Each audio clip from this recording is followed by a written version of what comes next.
Tamil Nadu 360 News.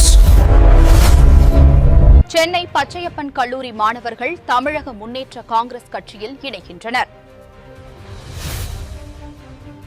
தமிழக முன்னேற்ற காங்கிரஸ் கட்சியின் தலைவர் அருள்தாஸ் அவர்களை சென்னை பச்சையப்பன் கல்லூரி 3ஆம் ஆண்டு மாணவர்கள் ஜான் தலைமையில் நேரில் சந்தித்து கட்சியில் இணைந்தனர். இந்த நிகழ்வின் போது இளைஞரணி மாநில தலைவர் ஆபிரகாம் ஜோஷ்வா மற்றும் வர்த்தக பிரிவு மாநில தலைவர் மணிகண்டன் ஆகியோர் உடனிருந்து மாணவர்களை வரவேற்றனர். கட்சியின் கொள்கைகளால் ஈர்க்கப்பட்டு அரசியலில் களம் இறங்கியுள்ள மாணவர்களுக்கு கட்சித் தலைமை தனது வாழ்த்துக்களை தெரிவித்துக் கொண்டது. புதிதாக இணைந்த மாணவர்களிடையே பேசிய கட்சித் தலைவர் அருள்தாஸ், நாட்டின் எதிர்காலமான இளைஞர்களும் மாணவர்களும் அரசியலுக்கு வருவது ஆரோக்கியமான மாற்றம் என்று கூறினார். அருள்தாஸ் கரம்பற்றி அணிவகுத்தார் பச்சையப்பன் கல்லூரி மாணவர்கள்.